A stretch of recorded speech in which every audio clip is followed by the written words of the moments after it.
He's a fashion photographer, meaning he works alongside many beautiful women in his profession. Stylists, hair and makeup artists, and of course, models. This is actually how we met.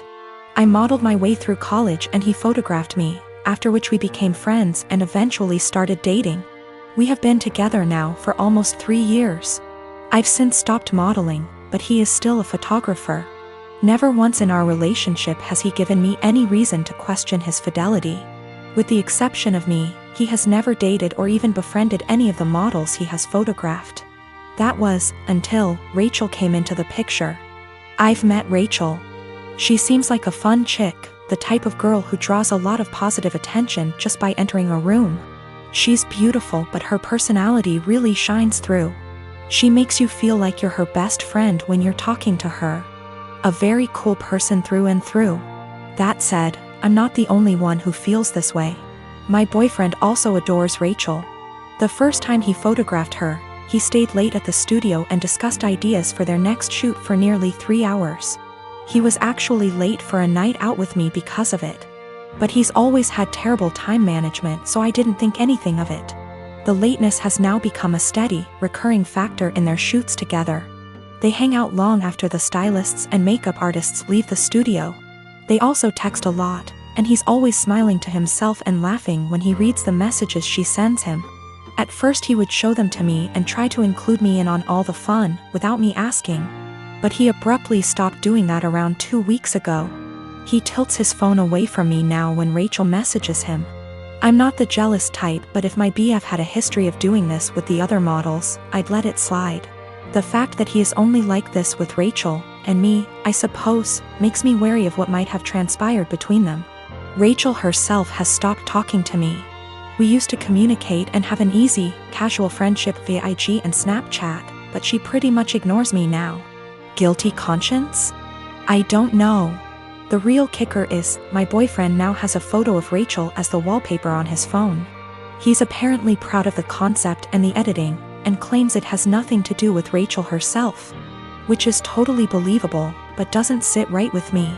I told him that and he told me I was being irrational. Rachel is single, by the way. She and her BF broke up around 3 weeks ago. I really don't want to fall into the jealous GF trope, but what else am I to think?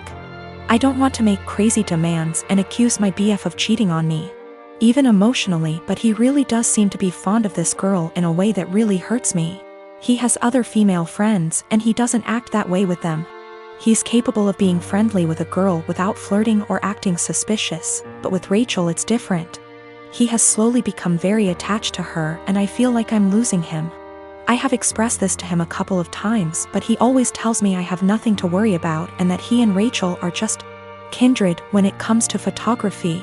The long nights, constant texting, and phone wallpaper mean nothing. Oh, by the way, she's practically naked in the photo and it wasn't taken for any sort of publication, just for fun. Am I being irrational? Unreasonable? How would you feel in this situation? What would you do? Update. My photographer boyfriend has been growing very close to one of his models, and acting dismissive of my concerns regarding their work relationship. He has a practically naked photo of her as his phone wallpaper. WTF am I supposed to think? He and I are meeting for lunch in an hour. He confessed. I'm kind of a mess right now, but I'm lucky enough to have an amazing support system and a clear head. That's all I really wanted out of this unfortunate situation. My boyfriend, ex-boyfriend, has never taken nude or even partially nude photos of me. Although I modeled in high school and university, my primary focus has always been stage acting. He took my headshots. That's how we met. Not that it really changes anything. Just a bit of insight, I guess. When we were younger and when the relationship was newer, I would accompany him to his shoots all the time. But my own career is very time-consuming nowadays. I know of multiple model/photographer relationships where they accompany each other to every shoot. And I've nothing against doing that, but I personally would rather just trust that my SO is on their best behavior. Obviously what happened here kind of squashes that, but I stand by it. If I have to be there in order to make sure my SO faithful, chances are they'll find other ways to cheat. Okay, now for the good stuff, or I guess, the bad stuff. I met him for lunch Friday afternoon.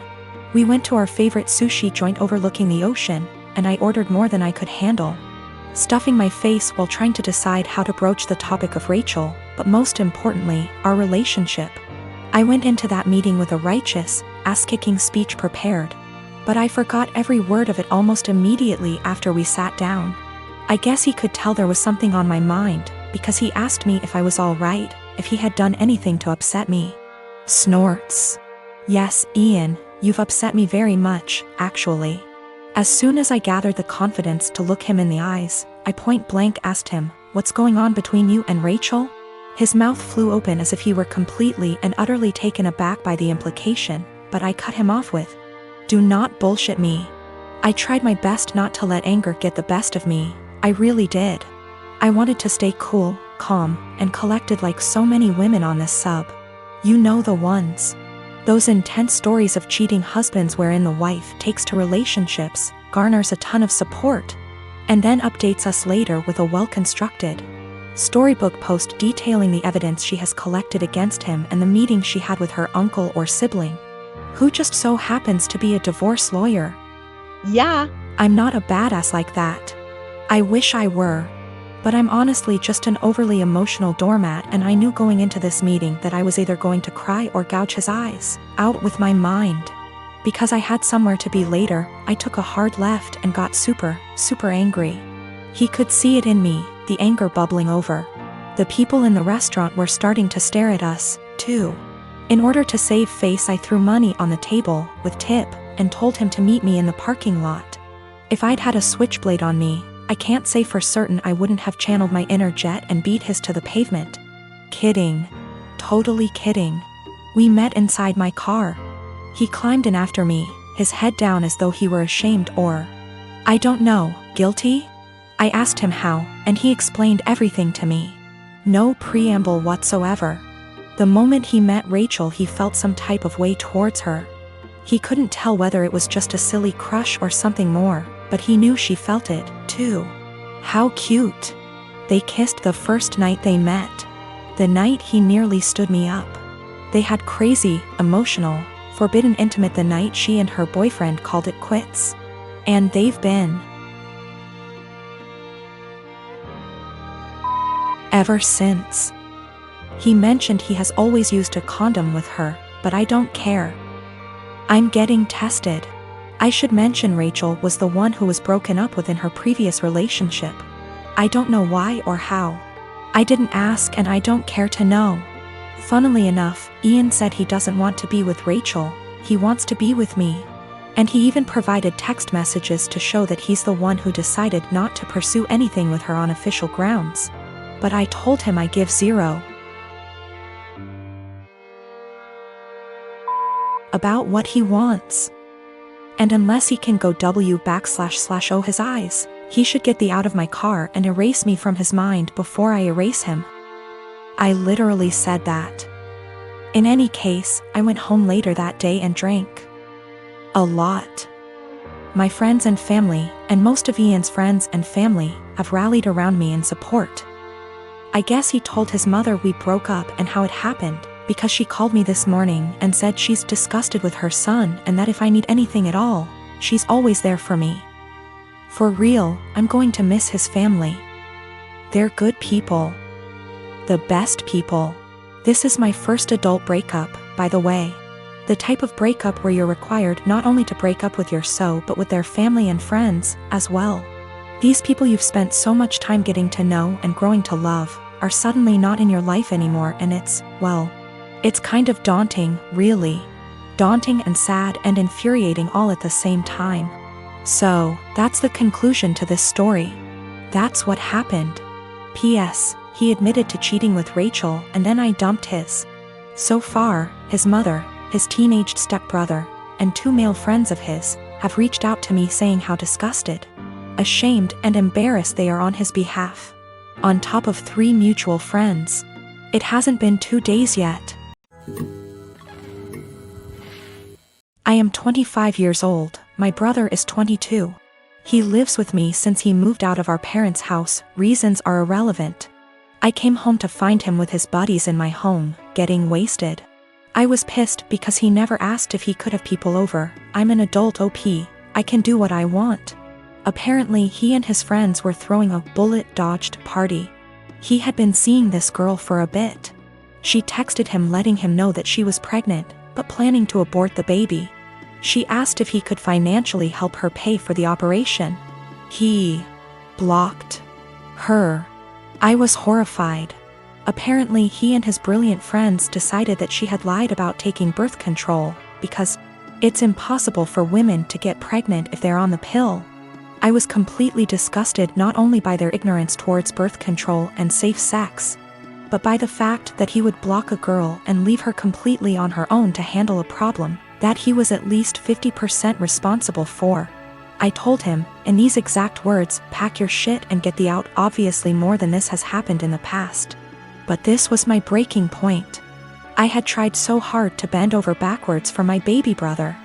House him when he was homeless, help him get a job, give him rides, only for him to turn out like that? Nope. So anyways, he and his friends stood there like they didn't think I was serious. I said again, all of you get the out. I don't want to see any of you here again. I told him in no uncertain terms that he needed to collect his things and leave. If he was old enough to make big boy decisions, he was old enough to find a place on his own. He straight up said no. So I lost my temper. I grabbed as much of his stuff as I could, crammed it into a suitcase, and put / through the suitcase outside. I shouted that if he didn't leave I would call the police. Fast forward tears and begging, he was finally out. That night I got several messages that I was heartless for making him homeless. The pregnancy wasn't his fault because, 1, it was an accident. 2, they weren't a serious couple so he has no reason to help her. 3, she should have been more careful. I called bull, and said I would never allow someone with that sick mindset live under my roof. I said that he is not my brother and I don't want anything to do with him. My parents, my aunts, and some cousins are with me, but that leaves about 3 / 4 of the family against me. They think that I should support him because he is my brother. I should have given him time. He's not on the lease BTW.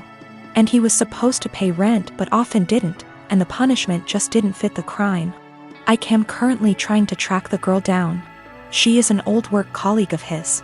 And am trying to find his old coworkers to figure out her contact info and see if I can help in any way. I've been with my wife for 2 years. She has a 21-year-old son. I have a 14-year-old daughter from my previous marriage.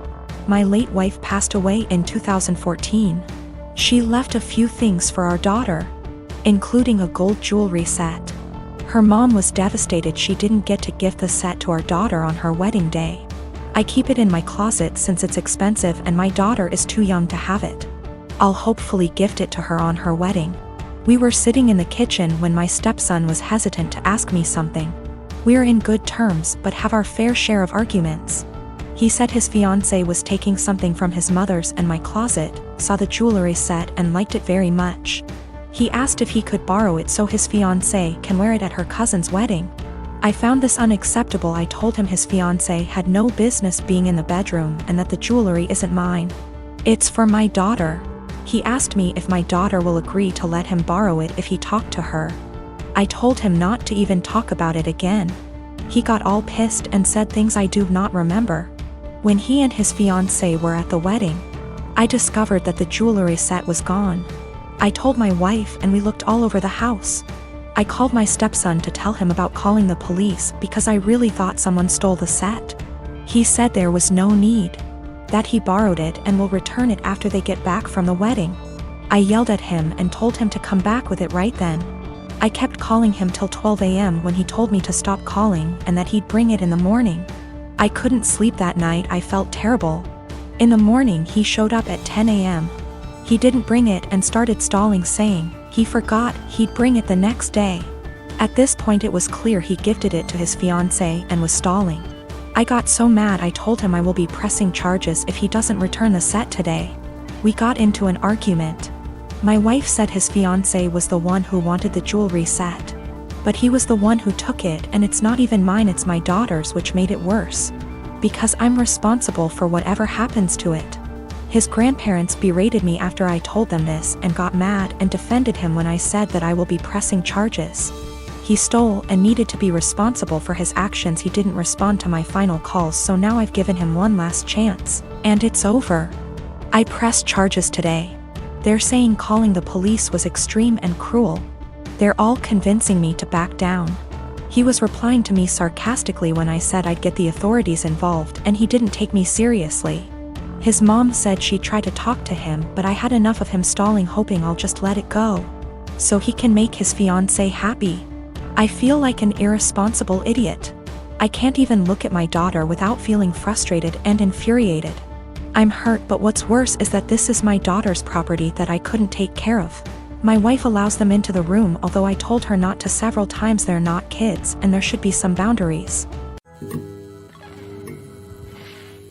I'm a 30-year-old male, and my best friend got married last week. I just bought a house, and my wife is expecting our son in November. So I let him know I was limited in what I could contribute financially, but did tell him I would try my best. So, I went to the bachelor party in Maine. I rented the tux, and paid for mine and my wife's dinner at the rehearsal dinner. I also had a gift of $300 that I was going to give them, but we will get to why I didn't give it to them. His now wife, then fiancé, texted me multiple times a day with updates. Fine.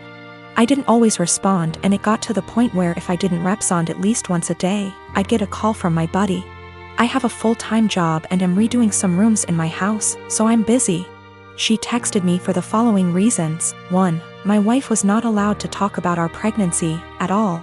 She didn't want anyone to focus on that more than her, the bride. 2. She was not going to order special food for my wife. No one asked her to.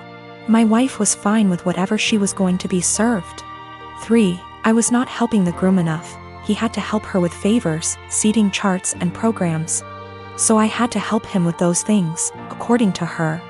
She also said to get ready to help with thank you notes after the wedding. 4. She said if I was a true best man, I would offer to pay for the bar bill. I don't even know what that means. 5. She had to read to approve my speech before the rehearsal dinner and wanted to be included as much as my buddy. She told me to make up things if I had to. I was also not allowed to include anyone but the two of them, and no inside jokes or stories about my buddy that didn't include her. 6. Her last text said to tell my wife to keep it together and not make a pregnancy scene during the wedding. Also, she wanted her to choose a dress that downplayed her pregnancy as much as possible. I was just so aggravated. I spoke to my friend to see if he could reason with her. He told me to just play ball on this one. It's her day, and to cut him a break, because he'd be dealing with her nonsense for the rest of his life. I was annoyed but calmed down. The day of, all the bride and my buddy do is scold me, berate me, and bark orders. I head down to the bar for a drink. The bride's mother is there and warns me not to get drunk because I've ruined her daughter's day enough. I didn't give them the card with the cash, and in the speech, I used my friend's exact wording about having to deal with her nonsense for the rest of his life. I wished them the best and told him I'd always be there for him, especially during the divorce.